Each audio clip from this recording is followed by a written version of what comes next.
LA 지역에서는 차량과 관련된 범죄가 급증하고 있다고 하는데요. 오늘 목요일에 만나봅니다 시간에는 올림픽 경찰서의 론킴 형사 모시고 차량 관련 범죄에 대해 이야기 나눠보겠습니다. 안녕하세요. 안녕하세요. 네, 한인타운에서 이제 차량 관련 범죄가 많이 일어나고 있다고 하는데 어떤 형태로 이제 일어나고 있고 얼마나 일어나고 있나요? 그 차량 자체를 갖다가 도난을 하는 게 이제 소위 그 GTA라고 하죠. 그 또 하나는 이제 차량을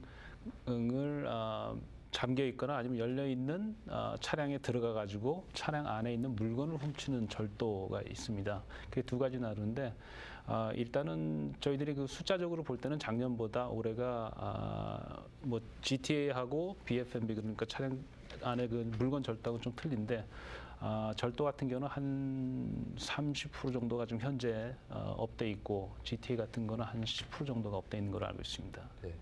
지금 자동차를 길에서 훔쳐가는 것도 훔쳐가는 거지만 유리창을 깨고 안에 있는 귀중품을 훔쳐가는 그런 사례도 많이 있다고 들었어요. 근데 특히 한인들 차가 타겟이 된다 그러는데 그 이유가 무엇 때문인가요?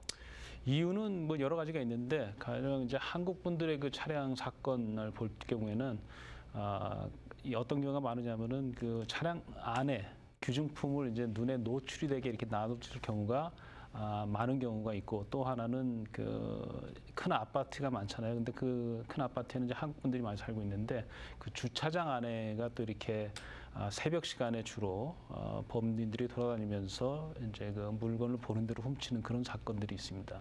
지금 한인들이 어떤 이제 귀중품을 도난을 당하나 그것도 좀 설명해 주시겠어요? 일단 뭐 가장 근본적인 거는 지금 셀폰 같은 거 아니면 아이패드 같은 거 그러니까 이제 요즘에 휴대할 수 있는 전자제품 같은 거 있죠. 그리고 또 선글라스 같은 거 선글라스 같은 경우도 뭐 싼 거가 아니고 또 이렇게 네임 브랜드도 또 많이 차량에 휴대를 하고 다니기 때문에 그런 것들 또 백 같은 것도 어느 경우는 많이 없어지고 있습니다. 네. 이제 스마트 키로 시동이 걸리는 자동차도 이제 절도범들의 표적이 되고 있다고 들었는데 어떻게 이게 주파수로 해가지고 이렇게 여는 방식으로 저는 알고 있는데 그게 어떤 식으로 이렇게 도난을 당하는 건가요? 어떤 수법을 이용하는지 그것 좀 설명해 주십시오. 만약에 차는 밖에 있고 그리고 자기는 집 안에 있기 때문에 거리 때문에 이게 실적으로는 시그널이 안 가는 거죠. 근데 그 중간에 이 앰플리파이어라는 그 기계가 있어서 이 기계를 작동을 시키면은 키에서 집에 있는 키가 그 시그널이 차까지 멀리 있어도 차까지 닿게 시그널이 닿고 그 상태에서 이제 그 작동을 시키는 거죠. 그렇다면 차량 관련 범죄에 대해 예방하는 방법과 만약 피해자가 됐을 경우에 어떻게 신고해야 되나 그런 것 좀 짚어주십시오. hide it, lock it, keep it. 그런 그 모아루가 있습니다. 뭐냐면은 귀중한 물품을 감추세요. 또 차문을 잠그세요.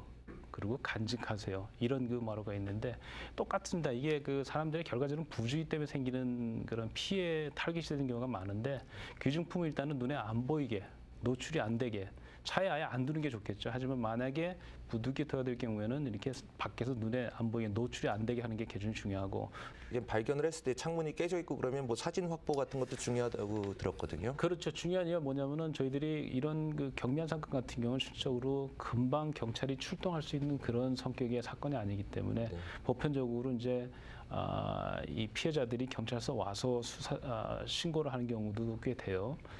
마냥 또 그 집에서 기다릴 수가 없으니까 그럴 경우에는 부득이 차로 움직여야 할 경우에는 사진을 반드시 찍어주는 게 좋고 사진은 아무거나 찍어 상관없어요. 뭐 우리가 보편적으로 다니는 그 좀 갖고 다니는 셀폰 같은 거로 찍어도 상관이 없고 그리고 만약에 차 안에 어떤 그 자기가 모르는 물건이 남겨졌다든가 아니면은 이런 경우도 있습니다. 차를 이 창문을 깬다든가 문을 연다든가 하는 과정에서 이렇게 피 같은 거를 또 이렇게 다쳐가지고 피가 흐른 흔적 같은 게 있어요. 그런 거는 반드시 경찰이 왔을 때 지적을 해야지만 저희들이 DNA라든가 자동차 사건이지만은 필요하다면 저희들이 DNA까지도 이 채취를 하고 또 그거로 통해 가지고 범인을 잡으려고 노력을 합니다. 네, 이렇게 자리해 주셔서 감사합니다. 예, 감사합니다.